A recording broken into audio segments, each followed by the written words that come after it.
Baik, bismillahirrahmanirrahim. Assalamualaikum warahmatullahi wabarakatuh. Selamat datang di kelas bisnis internasional.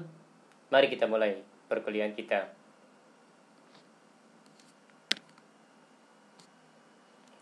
File ini saya dapatkan dari internet dengan sumbernya adalah sebagai berikut.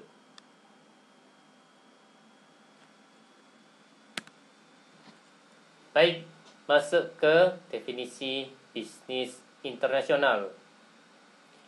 Menurut Ball, McCullough, Franz Gehringer, and Minor di tahun 2006 adalah bisnis yang kegiatannya melampaui batas negara.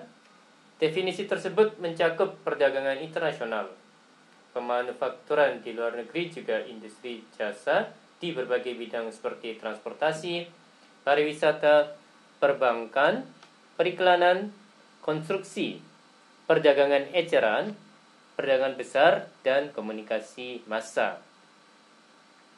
Menurut Charles W. H. Hill di tahun 2008, perusahaan yang terlibat dalam perdagangan maupun investasi internasional. Menurut Daniels, Radebau, dan Sullivan di tahun 2004, semua transaksi komersial baik oleh swasta maupun pemerintah di antara dua negara atau lebih. Ya, definisi bisnis internasional ya, Mas dan Mbak. Karakteristik yang membedakan bisnis internasional dan domestik adalah melibatkan aktivitas lintas batas. Hal ini berarti menjalankan bisnis internasional lebih rumit karena berbagai alasan. Di antaranya, negara-negara mempunyai ciri khas, masalah yang dihadapi lebih kompleks. Bisnis internasional harus mampu bekerja dengan berbagai kendala perdagangan dan investasi yang ditetapkan suatu pemerintah. Dan juga transaksi internasional melibatkan perubahan mata uang. Jadi kursnya berbeda-beda ya, Mas dan Mbak. Oke, perusahaan yang melakukan bisnis internasional. Ya, kalau di slide ini ada dua jenis perusahaan. Perusahaan multidomestik, perusahaan ini menjalankan bisnis melalui beberapa unit atau perusahaan lokal di luar negeri. Sebuah organisasi dengan cabang di banyak negara merumuskan strategi bisnis sendiri berdasarkan perbedaan dasar yang dipahami. Perusahaan kedua yaitu perusahaan global adalah organisasi yang berupaya untuk membakukan dan memadukan operasi di seluruh dunia dalam semua bidang fungsional.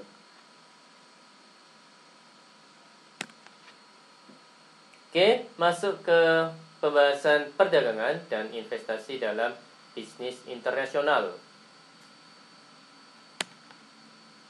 Oke, menciptakan tempat-tempat produksi di luar negeri semata-mata untuk memenuhi konsumsi lokal tampaknya merupakan dasar yang semakin rapuh bagi investasi luar negeri. Ya, ini kalau saya tidak salah dekat dengan konsep penjajahan ya, Mas dan Mbak. Yang jauh lebih baik adalah kemampuan memanfaatkan sebaik-baiknya keunggulan kompetitif perusahaan dengan menempatkan produksi di mana saja yang paling efisien, ya, yang paling murah. Perdagangan internasional. Peningkatan perdagangan internasional menunjukkan bahwa ekspor merupakan strategi yang dapat meningkatkan penjualan. Ya, semakin banyak ekspor, maka negara juga insya Allah akan semakin untung ya, Mas dan Mbak. Arah perdagangan, negara-negara industri mengekspor ke negara-negara maju ke seluruh dunia dengan imbalan bahan-bahan mentah. Berbeda dengan negara Jepang, Amerika, Australia, Selandia Baru, mengekspor ke negara-negara berkembang. Ya, ini bisa jadi salah satu tujuannya adalah untuk membuka pasar baru atau market baru ya, Mas dan Mbak sekalian. Oke. Mitra dagang utama. pembahasan terkait ini. Perhatian pada mitra dagang utama. Iklim bisnis di negara pengimpor relatif menguntungkan. Peraturan-peraturan ekspor dan impor bukanlah sesuatu yang tidak dapat diatasi. Ya, memang ada sih peraturan, tapi apa namanya ya? Ya dipakai untuk mendatangkan keuntungan gitu ya, sahabat sekalian. Yang ketiga, tidak akan ada penolakan budaya yang kuat untuk membeli barang-barang dari negara itu. Maksudnya dengan mitra dagang utama ya, karena sudah ya mungkin sebelumnya sudah ada deal-dealan dan sejenisnya. Yang keempat, fasilitas transportasi yang memuaskan telah ada. Yang kelima, anggota-anggota saluran impor, pedagang, bank, pialang pabean telah berpengalaman dalam menangani pengiriman impor dari kawasan eksportir. Maaf. Yang keenam, devisa untuk membayar ekspor tersedia. Oke, masuk ke pembahasan terkait memasuki pasar luar negeri. Oke, meningkatkan laba dan penjualan. Ya, ada beberapa poin. Yang pertama, memasuki pasar-pasar baru. Yang kedua, penciptaan pasar baru yang sebelumnya nggak ada menjadi ada gitu ya, Mas Mbak. Yang ketiga, pasar-pasar yang tumbuh dengan cepat. Dan yang keempat, komunikasi yang lebih baik. Oke, masuk ke pembahasan terkait ekspor. Kebanyakan perusahaan memulai keterlibatannya dalam bisnis luar negeri dengan mengekspor, yaitu menjual beberapa produk reguler mereka di luar negeri. Metode ini memerlukan sedikit investasi dan relatif bebas risiko. Mengekspor merupakan alat yang paling bagus untuk memperoleh rasa berbisnis secara internasional tanpa meningkatkan suatu sumber daya manusia atau keuangan dalam jumlah besar. Apabila manajemen tidak memutuskan untuk mengekspor, ia harus memilih antara mengekspor secara langsung dan tidak langsung. Oke, masuk ke pembahasan terkait dengan 7 dimensi global. Manajemen dapat melakukan globalisasi dalam kurung standarisasi melalui paling sedikit 7 dimensi. Yang pertama, produk, yang kedua pasar, yang ketiga promosi, yang keempat memberi nilai tambah kepada produk, yang kelima strategi kompetitif, yang keenam penggunaan personel bukan dari negara asal, dan yang ketujuh memperluas kepemilikan global dalam perusahaan. Oke, masuk ke pembahasan terkait dengan teori dan kebijakan perdagangan internasional. Pentingnya kerjasama ekonomi internasional. Ya, ini ada alur gitu ya, Mas dan Mbak sekalian. Mulai dari makhluk sosial, kemudian berlanjut ke saling melengkapi, pertukaran dan spesialisasi, kemudian berlanjut ke hubungan antar negara, kemudian berlanjut ke alokasi sumber daya ekonomi, kemudian berlanjut ke hasil yang lebih baik, kemudian berlanjut ke jangka pendek dan jangka panjang. Oke, keuntungan perdagangan internasional ya ada beberapa poin.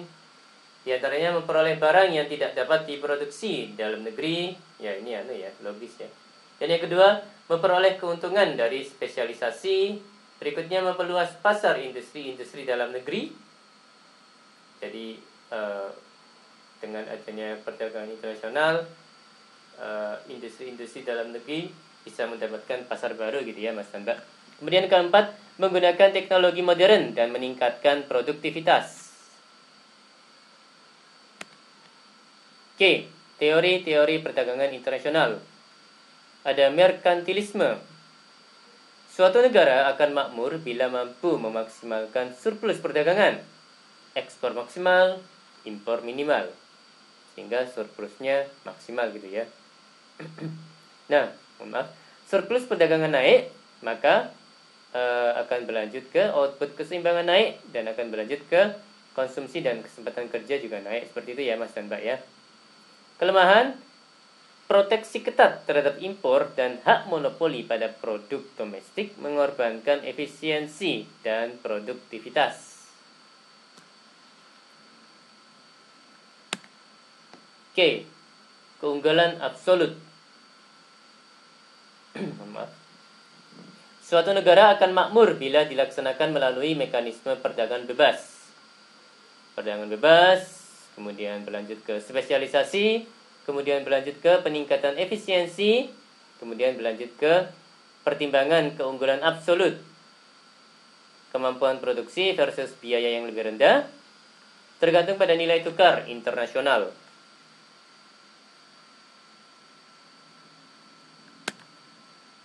Oke, masuk ke pembahasan terkait dengan kebijakan perdagangan internasional. A. Kebijakan substitusi. Kebijakan substitusi impor, yaitu memproduksi di dalam negeri terhadap barang-barang yang tadinya impor. Manfaatnya: 1. Mengurangi ketergantungan pada impor industri penyedia kebutuhan pokok dan produk antara. Dan yang kedua, memperkuat sektor industri, fasilitas memperbesar swasta berinvestasi.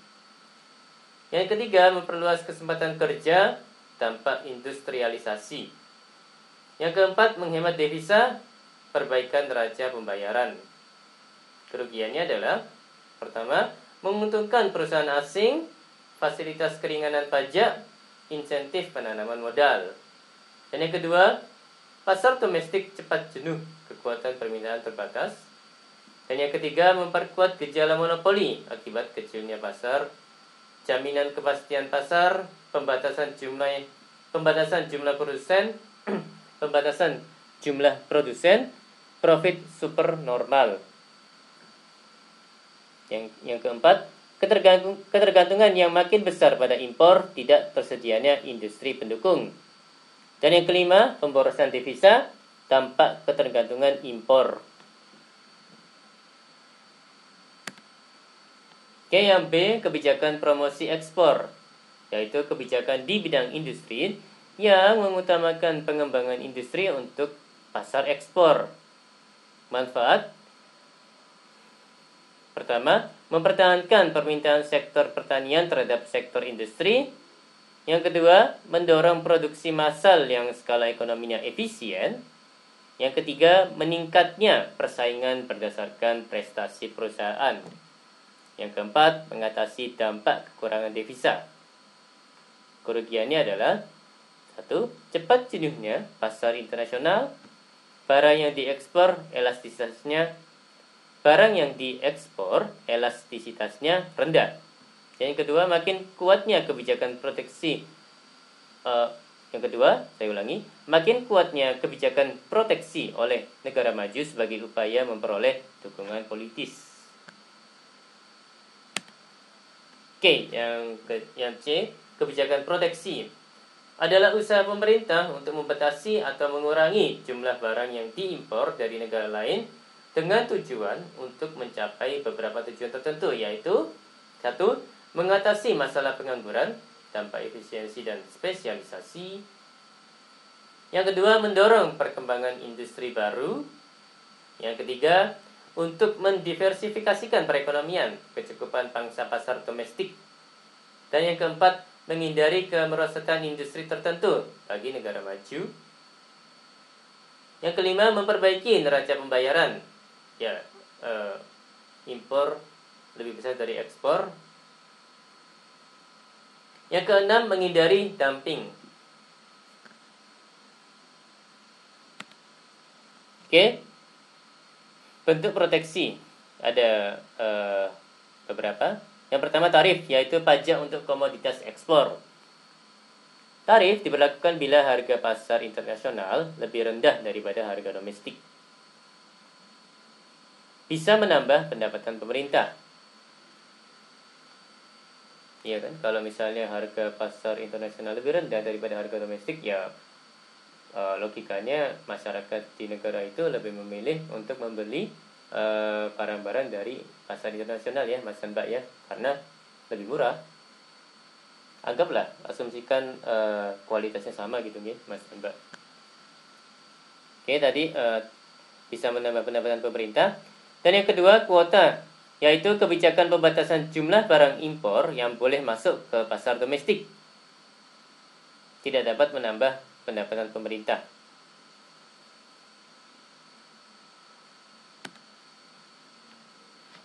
Oke, baik. Demikian perkuliahan hari ini. Untuk analisis lingkungan bisnis dan posisi pasar perusahaan beserta dan juga slide-slide berikutnya, monggo silakan dibaca sendiri sama Mas dan Mbak sekalian. Baik, terima kasih atas perhatiannya. Mohon maaf kalau ada kata-kata yang salah. Wassalamualaikum warahmatullahi wabarakatuh.